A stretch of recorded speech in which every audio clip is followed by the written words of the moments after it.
Bago pumanaw ang gurong nakarating sa taong 3906, iniwan niya ang isang manuscript sa kanyang paboritong estudyanteng tinuturuan niya ng German language. Hindi niya sinabi kung ano ang nilalaman ng manuscript na nakasulat sa wikang German. Ang tanging habilin niya ay ang isalin ito ng kanyang estudyante sa wikang Greek sa layuning makakatulong itong mahasa siya sa German. Ito na ang kanilang naging huling pagkikita. Ang guro ay si Paul Amadeus Dinac at ang estudyante ay si Georgios Papahatsis. Habang isinasalin ni Georgios ang manuscript, una niyang inisip na isa itong nobela, isang science fiction novel dahil kasamang inilahad dito ang mga di kapanipaniwalang mga pangyayari gaya ng kolonisasyon ng planetang Mars, engkwentro sa mga aliens, mga lumilipad na sasakyan, gyerang nuklear at isang gobyerno para sa buong mundo. Pero habang tumatagal, napagtanto niyang hindi ito isang ordinaryong nobela, na ito ay totoong nangyari, isang diary na ang bidang karakter sa manuscript ay hindi kathang-isip lamang, kundi ito mismo ang kanyang guro at isinulat nito kung paano siyang napunta sa halos 2,000 taon sa hinaharap sa taong 3906. Isang taon siyang nanirahan doon at ito ang kanyang personal na diary na naglalaman ng lahat ng nakita,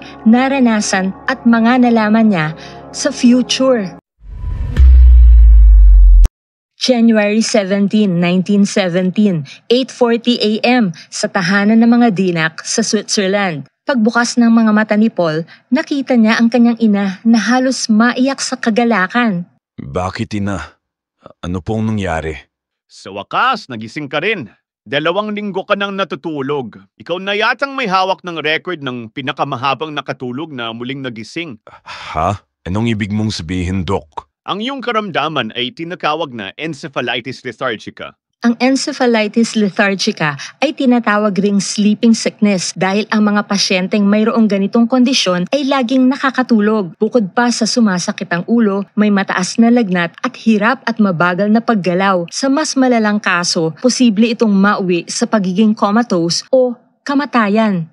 Katunayan, mayroong epidemya noon ng encephalitis lethargica sa maraming bahagi ng mundo, kabilang na ang Switzerland. Ang insidente ng mahabang pagtulog ni Paul ay mauulit pa pala. May 1921, inaapoy siya ng lagnat. Sobrang sakit ng mga mata niya na hindi niya ito maidilat. Pagod na pagod, hinang-hina at hindi makabangon hanggang sa nakatulog na lang siya. Nang gabing iyon, isinugod si Paul sa isang ospital sa Zurich na nag-aagaw buhay. Minsan ay tila nagigising siya pero madali rin siya uling nawawala ng malay. Sa paglipas ng mahabang oras ay paulit-ulit siyang nagigising at nawawalan ulit ng ulirat. Sa ilang pagkakataong nagkakamalay siya, ang pakiramdam niya ay para siyang nahuhulog sa isang banging walang hanggan ang lalim. Naaalala rin niya ang tila mga doktor at nurse na nakapalibot sa kanya. Hindi siya sigurado kung iyon ba ay totoo o panaginip dahil kakaiba ang mga kasuotan nila na para silang mga pare o hari, pati ang kapaligiran ay ibang-iba. Ospital na ba ito? Malamang ay dinala nila ako sa malayong syudad, kaya't hindi pa ako nakarating dito. Ha? Mga dingding na gawa sa kristal? Natatanaw kong nasa labas ng gusali. Ang ganda, ang langit na magkahalong kulay asul at verde. May mga bulubundukin sa banda roon. Sobrang tataas ng mga gusali. At anong mga yun? Lumilipad na mga sasakyan? At nawalan muli siya ng malay. Habang hilong-hilo siya sa lagnat, litong-lito rin siya dahil sa tuwing didilat ang mga mata niya, ang kakaibang paligid at mga taong may kakaibang kasuotan pa rin ang nakikita niya. Nang sa wakas ay tuluyan na siyang nagising, ang akala niyang nakita niya sa panaginip ay naroroon pa rin. Inisip niyang nasisiraan na siya ng bait. 2 doktor ang nakatayo sa tabi niya na tila nag-aantay na magkamalay siya. Panik at nervyos ang agad niyang naramdaman. Sa sarili niyang wikang German, tinanong niya ang mga ito. Anong mangyayari? Nasaan ako? Nasaan ang aking ina? Parang awa niyo na, sagutin niyo ako. Sa halip na sagutin siya ay mukhang litong-lito rin ang 2 doktor. Nag-usap sila Ngunit hindi maunawaan ni Paul ang salita nila. Habang patuloy silang nag-uusap, may ilang mga salitang bahagyang pamilyar sa kanya dahil may kaunting hawig ito sa German. Sinubukan ng nakatatandang doktor na kausapin siya sa salitang German kahit kaunti lang ang alam niya dito. Kahit paano ay naintindihan ni Paul na tinatanong siya nito kung masakit pa ang ulo niya. Sinabi niyang mas mabuti na ito ngayon. Pilit niyang tinatanong kung nasaan na ang kanyang ina. Pero mukhang hindi ito naiintindihan ng matandang doktor. Sa halip, ang sinabi nito ay, Andreas Northam, hindi mo na ba ako nakikilala? kahit medyo nauunawaan niya ito, lalo lang naguluhan si Paul at nawalan ulit siya ng malay. Sa mga sumunod na araw ay sobrang pagdurusa ang naranasan ni Paul. Hindi lang sa pisikal kundi lalo na sa kanyang isip at emosyon. Bakit parang nasa ibang lugar na siya at nawawala ang kanyang ina? Tanging dasal ang kinapitan niya upang hindi tuluyang maniwalang nababaliw na nga siya. Unti-unti namang bumuti ang kanyang pisikal na kondisyon hanggang isang araw ay kaya na niyang tumayo. Nang nakapaglakad na siya ay nagawi siya sa may salaminan. Hindi siya makapaniwala sa nakita niya. Kaninong mukha ito? Kaninong katawan? Nagwala si Paul Amadeus Dinak at nataranta ang mga nurse at doktor na hindi malaman kung paano siya pakakalmahin. Kinalaunan, malalaman rin niya ang sagot sa mga tanong niya. Ang taon ay 3906. Para sa mga naroon, siya ay si Andreas Northam, isang scientist sa larangan ng physics. Ito ang may-ari ng mukhang nakita niya sa salamin, kaya't nang nagising siya at nagsalita ng ibang lengguwahe, lubos silang nagulumihanan. Naaksidente si Andreas Northam at tumamo ng malaking pinsala sa kanyang ulo. Dinala siya kay Professor Molson upang gamutin, subalit maya-maya lang ay dineklara siyang clinically dead. May ginawang proseso si Professor Molson kung saan inilagay niya ito sa parang freezer. Sa ating panahon ngayon, kilala natin ito sa tawag na cryonics. Makalipas ang 15 minuto, tagumpay na na-revive si Andreas Northam at muling nabuhay. Yun nga lang, parang ibang tao na siya. Walang nakikilala at iba ang pananalita. Dahil sa kakaibang kaso niya, kinausap siya ng 2 sa matataas na opisyal na tinatawag na electors. Isa dito ang nakatatandang doktor na si Professor Molson at ang isa ay nagngangalang Johannes Jaeger na mas nakakaintindi ng salitang German. Nagmakaawa siyang paniwalaan nila na hindi siya si Andreas Northam kundi si Paul Amadeus Dinak, isang guro mula Switzerland. Isinalaysay ni Paul sa mga ito ang tungkol sa kanyang sakit, ang nangyari sa kanya noong 1917 na naulit ng 1921 na natulog lang siya at paggising niya ay narito na siya sa kakaibang lugar sa malayong hinaharap at may ibang katawan. Marami silang tinanong at sinagot niya lahat ito ng buong sinseridad. Hindi niya inaasahang maniniwala sila dahil wala man lang siyang maipakitang pruweba. Pero may kaalaman na pala sila sa ganitong kaso, isang napakapambihirang kondisyong may kinalaman sa parapsychology o psychic phenomenon. Tinatawag nila itong consciousness slide. Ang hinala nilang nangyari ay ang diwa o consciousness ni Paul ay naglakbay ng nag-aagaw buhay siya at nalipat sa katawan ni Northam nang eksaktong na-revive siya ni Professor Molson. Kahit paano ay naibsan ng kaunti ang paghihirap ng kalooban ni Paul. Lubos siyang nagpasalamat sa Diyos. Nagkaroon siya ng pag-asa na makakabalik pa siya sa kanyang katawan at panahong pinanggalingan. Inisip ng mga electors na kung matutulungan si Paul o si Andreas Northam na manumbalik ang diwa at memorya nito, baka sakaling mangyari uli ang consciousness slide at makakabalik na si Paul sa kanyang katawan at panahon. Ipinatawag ng mga electors ang pinakamatalik na kaibigan ni Andreas na si Stefan. Siya ang naatasang gumabay at magturo kay Paul ng lahat ng kailangan niyang malaman tungkol sa pamumuhay ni Andreas. Kailangan niyang mamuhay bilang si Andreas dahil ang nakakaalam lang ng kanyang sitwasyon ay ang mga electors na sina Professor Molson at Johannes Jaeger at si Stefan. Para sa lahat ng mga naroon, kasama na ang pamilya, mga kamag-anak, mga kaibigan at katrabaho ni Andreas, siya pa rin si Andreas Northam. Ito rin naman ang gusto ni Paul na manatili itong sikreto upang hindi siya pagpiestahan ng buong mundo. Napagkasunduan nilang araw-araw ay bibisitahin siya ni Stefan sa umaga at ni Jaeger sa hapon. Si Jaeger naman ang magsusupply kay Paul ng lahat ng kailangan niyang malaman tungkol sa bagong mundong ginagalawan niya sa taong 3906. Sa gabi, hinayaan siya ng mga electors na magbasa at magsulat. Sa puntong ito ay nasimulan na niyang magsulat ng kanyang diary. Ito pa ang isang nakamamanghang nangyari kay Paul. Kung sa 1921, palagi siyang tulog at masasakitin, dito sa 3906, palagi lang siyang gising at wala nang iniindang sakit. Sa halos isang linggo mula nang nakabangon siya, hindi pa siya uli nakakatulog kahit isang segundo. Hindi na binigyan si Paul ng anumang pampatulog ng mga doktor dahil mas makakasama pa ito sa kanya. Pinayuhan lang nila si Paul na kung magbabasa siya, dapat ay humiga siya o magpahinga sa isang komportableng upuan ng kahit kalahati ng magdamag. Sa gayon, sa umaga, ang pakiramdam niya ay para na rin siyang gumising ng kumpleto ang kanyang tulog. Madaling na-absorb ni Paul ang lahat ng kanyang binabasa, pati ang lengguwahe ng mga taga 3906 na tinatawag nilang Universal Tongue na hawig sa magkahalong Ingles at Danish ay madali niyang natutunan, kahit madalas ay nangangailangan pa rin siya ng diksyonaryo. Hiniling ni Paul kay Yeager na bigyan pa siya ng mas maraming history books dahil interesado siyang malaman ang lahat ng nangyari sa mundo mula sa kanyang panahon hanggang 3906. Pinaunlakan naman siya ni Yeager pero hindi nito isinama ang mga pangyayari sa mismong panahon ni Paul hanggang sa malapit na hinaharap. Naniniwala ang mga electors na delikadong malaman niya ang mga mangyayari pa lang sa kanyang panahon. Ito ay dahil kung sakaling makabalik siya sa kanyang panahon,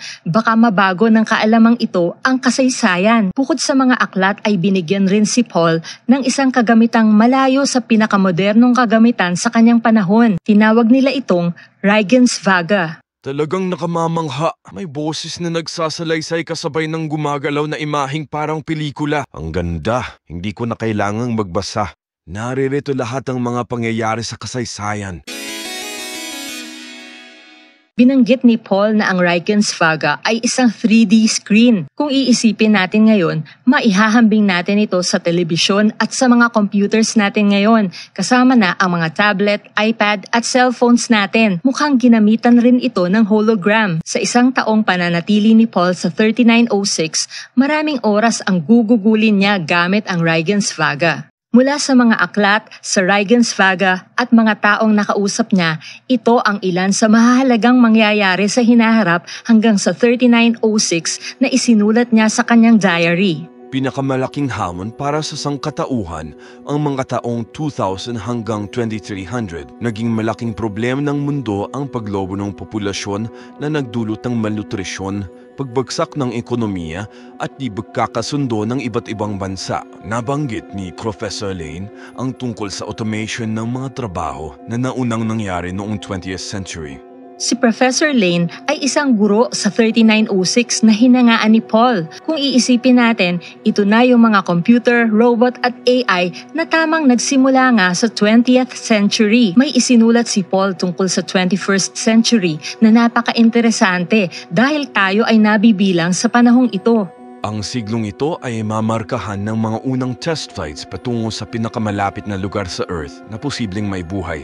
Sa madaling salita, mga planeta o buwan na may mga aliens. Nagpatuloy ang pag-usad ng teknolohiya, partikular sa larangan ng space exploration. Sa taong 2204, naisakatuparan na ang kolonisasyon ng planetang Mars sa kabila ng mga kondisyon doong hindi angkop para sa tao. Isa itong malaking tagumpay sa siyensya at astronomiya na tumagal ng mga 60 taon. Pero sa taong 2265, isang malaking katastropiya ang kumitil sa buhay ng 20 milyong residente ng planeta. Matindi ang naging pagbabago ng klima at ng atmosphere sa Mars na lubhang nakasama sa mga tao at walang anumang modernong kagamitan ang kaya silang isalba.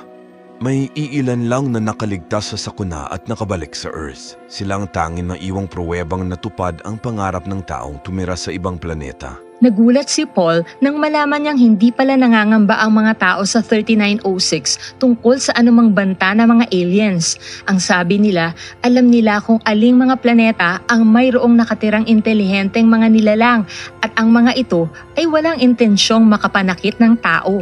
Ang mga aliens ay hindi interesadong magkaroon ng relasyon sa mga taga-Earth dahil mas gusto nilang panoorin at pag-aralan tayo mula sa kanilang kinalalagyan. Totoong nakakapunta na sila sa Earth pero ang madalang na pagkakataong ito ay sa tuwing nakikita nilang ang tao ay nasa bingit na ng extinction o pagkaubos. dahil sa sariling kagagawan. Pinupuntahan nila tayo, tinuturuan at muling iiwanan.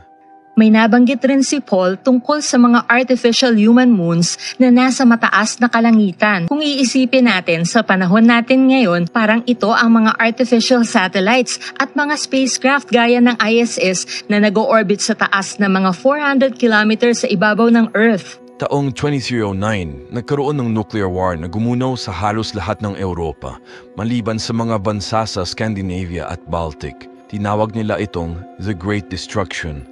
Ibig sabihin, pati ang bansang pinagmulan ni Paul na Switzerland ay naubos din. Kasabay nito ay ang pagkamatay ng mga lengguwahe doon, kasama na ang German. Kaya pala ganoon na lang ang pagkamangha ng mga doktor nang nagsalita siya ng unang beses siyang nagising bilang si Andreas Northam. Malungkot rin ang sinapit ng mga Asyano at mga Aprikano na dumanas ng maraming hirap sa loob ng 400 taon sa kamay ng mga nagkolonya sa kanila. Sa kalagitnaan ng 24th century o mga 2350, naubos na ang parehong lahi.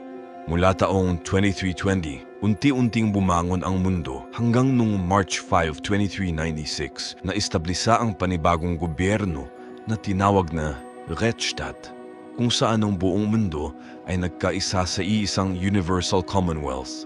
Dito na natapos ang yugto ng prehistory at nagsimula naman ang historical era. Binago nila ang kanilang kalendaryo kung saan ang taong 2396 sa lumang kalendaryo ang ngayon year 1 sa bagong kalendaryo. Sa ilalim ng pamumuno ni John Tering, ang unang pinuno ng Universal Commonwealth, nagkaroon ng kasaganaan sa ekonomiya, sapat na supply para sa lahat, at mas maunlad na teknolohiya. Gayunpaman, mayroon pa ring mga nagtangkang tumiwalag sa pandaigdigang gobyerno upang bumuo ng sarili nilang pambansang gobyerno, pero hindi sila nagtagumpay. Sa taong 2596, ang mga scientist na ang mga bagong namumuno sa mundo sa halip ng mga politiko. Taong 2823, nang isa sa mga pinunong nagngangalang Thorhild ang nagpasimula ng prinsipyong ang bawat isa ay nag-iisip at nagpatrabaho para sa kapakanan ng lahat imbes na sa pansarili lamang. Dito ay nagsimula ng magbago ang pananaw ng mga tao, pero ang rurok ng pagbabago ay nangyari noong 3382 nang nagkaroon ng isang mahiwagang espiritual na kaganapan na tinawag na Nibelvirge.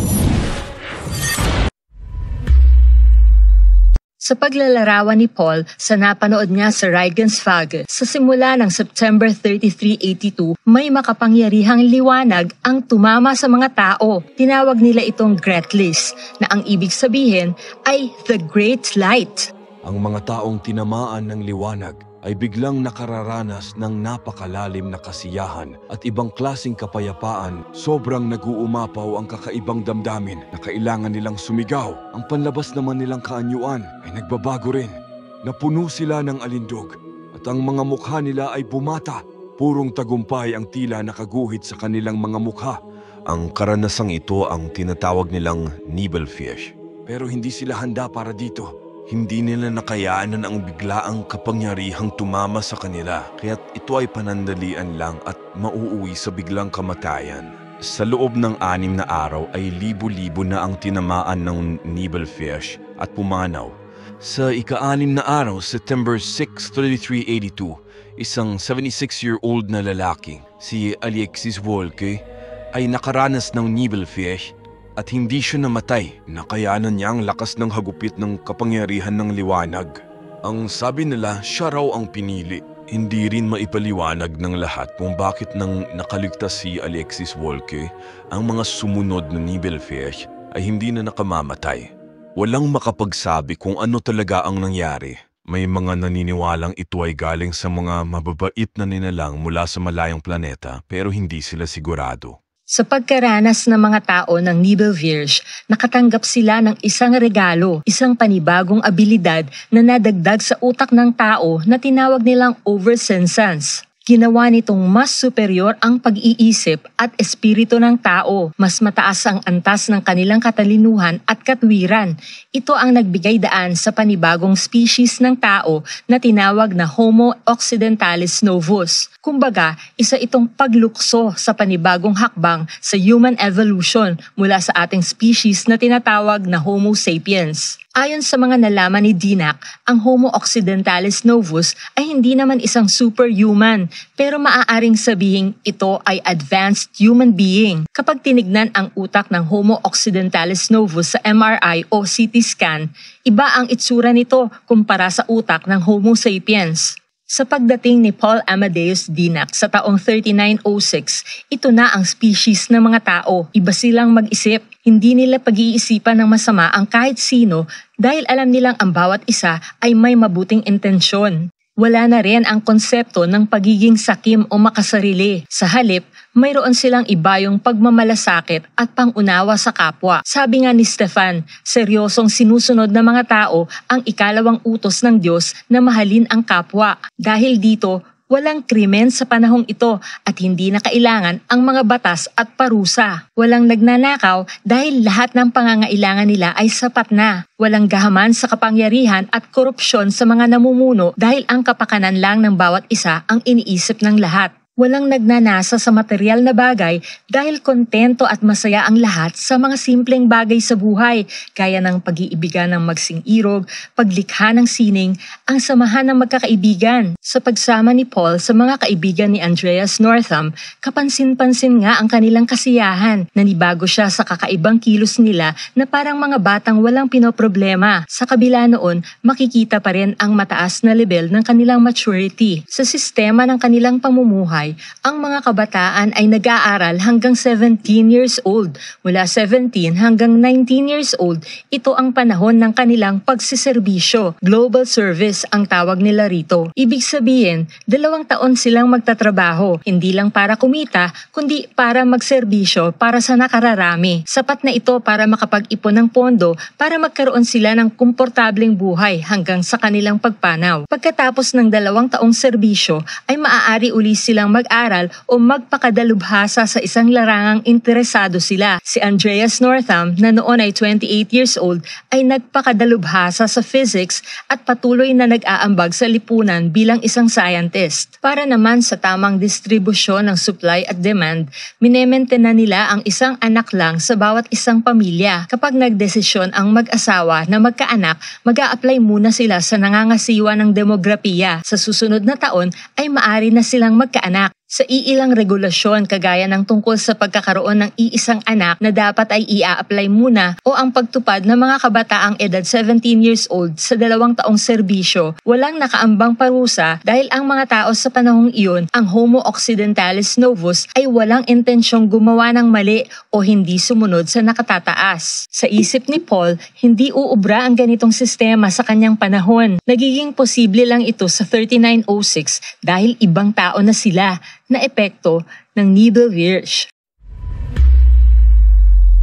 May isang bahagi ng buhay ni Paul Amadeus Dinac sa pinanggalingan niyang panahon na napakahalaga sa kanya. Labis siyang umibig sa isang babaeng nagngangalang Anna. Mahal na mahal rin siya ni Anna, pero ipinaksal siya ng kanyang ama sa iba dahil sa pangangailangan nito sa pera. Sa huling pagkakataong nagkita sila bago nagpakasal si Anna, naroon sila sa burol kung saan sila laging nagtatagpo. Napapalibutan sila ng mga bulaklak, mga windflowers. Pagkalipas ng ilang oras, nagyaya na si Anna. Sa tingin ko ay oras na para umuwi tayo.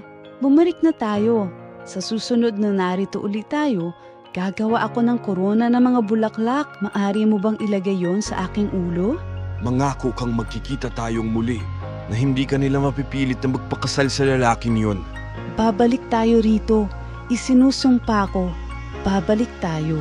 Pero hindi na sila nakabalik sa kanilang burol. Natuloy ang kasal ni Anna sa lalaking hindi niya gusto. Sa sobrang lungkot, humina ang kanyang katawan, nagkasakit at pumanaw siya 2 taon pagkalipas ng kanyang kasal. Dala-dala ni Paul ang pagdurusang ito sa buong buhay niya kasama ng hindi natupad na pangako. Sa 3906, napalapit si Paul sa babaeng minahal ni Andreas Northam, si Sylvia. Walang nararamdaman si Sylvia para kay Andreas maliban sa isang kaibigan. Pero nang nagising si Andreas mula sa aksidente, nag-iba ang tingin niya rito. Maraming napansin si Sylvia na nagbago kay Andreas, pero baka ang mga pagbabagong ito pa nga ang nagpabago ng damdamin niya para kay Andreas. Hindi maipaliwanag ni Paul kung bakit naaalala niya si Anna sa katauhan ni Sylvia. Naging magkasintahan sila. Masaya sila tuwing magkasama. Sa isang taong pamamalagi ni Paul bilang Andreas sa 3906, marami na rin silang napuntahan. Ang mga sasakyang lumilipad na tinatawag na Linsen ang nagdadala sa kanila sa iba't ibang lugar. Nakakamangha rin kung paano ito gumagana. Iisipin lang nila kung saan nila gustong pumunta at dadalhin na sila ng Linsen doon. Isang araw, napagpasyahan nilang pumunta sa Switzerland. Hanggang sa puntong ito, hindi pa rin alam ng karamihan kasama na si Sylvia ang totoong sitwasyon ni Paul at Andreas. Madalas mabanggit ni Sylvia kay Paul na hindi niya maipaliwanag ang nararamdaman niyang lungkot sa tuwing pumupunta siya sa Switzerland. Maaga pa sila umalis. Pagdating doon, namasyal sila at nasiyahan sila sa magagandang tanawin. Marami silang napag-usapan. Bandang tanghali, tumigil muna sila sa isang burol upang mamahinga. Habang nag-uusap sila, ay bumuo si Sylvia ng korona mula sa mga bulaklak na naipon nila. Maya-maya pa'y sobrang nagulat si Paul sa susunod na sinabi ni Sylvia. Sa tingin ko ay oras na para umuwi tayo. Bumalik na tayo. Maaari mo bang ilagay ito sa aking ulo? Gusto ko itong suotin pagbalik natin. Habang inaabot ni Paul ang korona ng bulaklak at ipinatong sa ulo ni Sylvia, bumuhos rin ang luha sa mga mata niya. Napatingin siya sa paligid at noon lang niya napagtanto na naroon pala sila sa mismong burol kung saan sila madalas magtagpo ni Anna. Tandang-tanda niya ang sinabi ni Anna na siyang eksaktong sinabi ngayon ni Sylvia. Hindi siya makapaniwala. Si Sylvia ba ang reincarnation ni Anna? Bakit ka umiiyak? Anong nangyari? May nasabi ba akong masama? Ana, pinakamamahal kong Ana. Tinupad mo ang pangako mo. Hindi ka nagsinungaling. Nakabalik nga tayo rito. Nagulat si Paul sa nasabi niya. Kitang-kita sa mukha ni Sylvia ang takot at pagkagulantang. Sinubukan ni Paul na ipaalala kay Anna na ngayon ay si Sylvia na ang kanilang nakaraan. Ang pamilya ni Anna, ang kaibigan nilang si Amalia, ang burol. Pero walang reaksyon dito si Sylvia. Isiniwalat ni Paul kay Sylvia ang lahat ng katotohanan na siya si Paul Amadeus Dinac mula sa taong 1921 na ang diwa niya ay napunta sa katawan ni Andreas at alam ito ni Stefan at ng mga electors. Nang nahimasmasan na si Sylvia, sinabi niya kay Paul na naniniwala siya at buo pa rin ang pagmamahal niya dito. Para kay Sylvia, isa itong kumpirmasyon ng matagal na niyang nararamdaman na hindi na si Andreas ang nakakasama at minamahal niya ngayon. Yun nga lang ay wala talaga siyang memorya ng nakaraan nila bilang si Anna. Kinagabihan, sinabi niya kay Stefan ang nangyari. Ikinwento na rin niya ang tungkol kay Anna. Hindi nagulat si Stefan at naniwala itong purong katotohanan ang sinabi ni Paul. Katunayan, masaya ito para sa kanya na ang kapangyarihan ng tunay na pagmamahalan ay nagtagumpay laban sa panahon. Sa kanyang silid, nang mag-isa na lang si Paul, marami siyang napagtanto, kaya pala hinayaan ng Diyos na pagdaanan niya ang lahat ng ito, may isa palang magandang sorpresa sa dulo. Nararamdaman niyang bumibigat ang talukap ng kanyang mga mata. Ngayon lang siya uli nakadama ng antok. Sa wakas, sa kauna-unahang pagkakataon sa loob ng isang taon, nakatulog rin si Andreas Northam.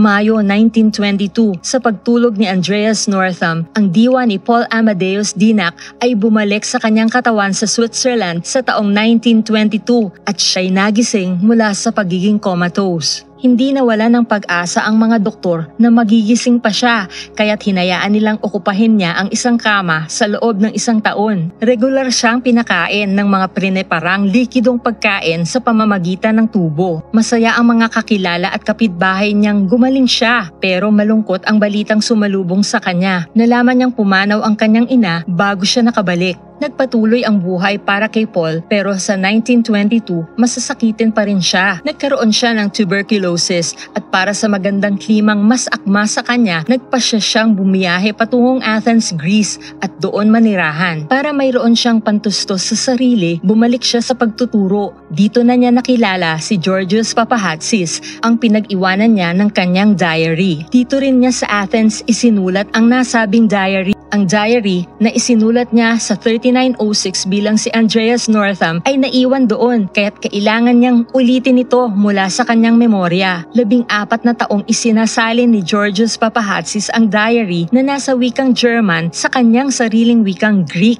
mula 1926 hanggang 1940. Matagal dahil ginawa lang niya ito sa kanyang libreng oras. Naging abala si Papahatsis sa pag-aaral at naging matagumpay sa kanyang karera. Naging prominenteng propesor siya ng administrative law at ginawaran ng doctorate degree sa law. Kung baga, hindi ito ang tao na magbubuhos ng napakaraming oras na isulat ang isang libro upang manloko lang. Hindi rin niya ito intensyong pagkakitaan dahil hindi niya ito agad na asikasong ipalathala kahit pa natapos na niya ang pagsasalin sa Greek. Ang gusto kong sabihin, hindi lang natin basta-basta pwedeng baliwalain at sabihing isa itong kalokohan o kwentong barbero. Nahirapan akong isulat ang script para sa video na ito dahil ibinase ko ito mismo sa halos 400 pahinang aklat na ngayon ay nakasalin na sa wikang Ingles. Mahirap sundan ang paglalahad ni Paul Amadeus Dinac dahil patalon-talon ang mga pangyayari. Depende siguro sa naiisip niya at nakikita sa bawat araw. Halatang hindi isang profesional na manunulat si Dinac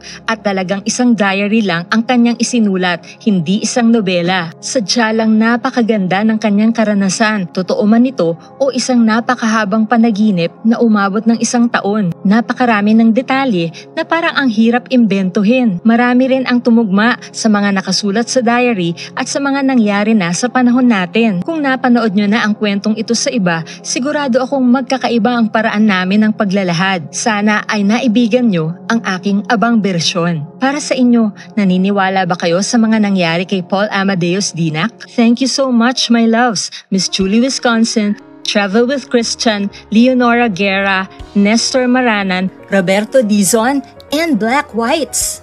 Maari nyo ring suportahan ang channel na ito kapag clinic nyo ang thanks button sa ibaba. Kung may natutunan kayo o nag-enjoy kayo sa video, huwag nyo sanang kalimutang mag-like, comment, share at mag-subscribe na rin.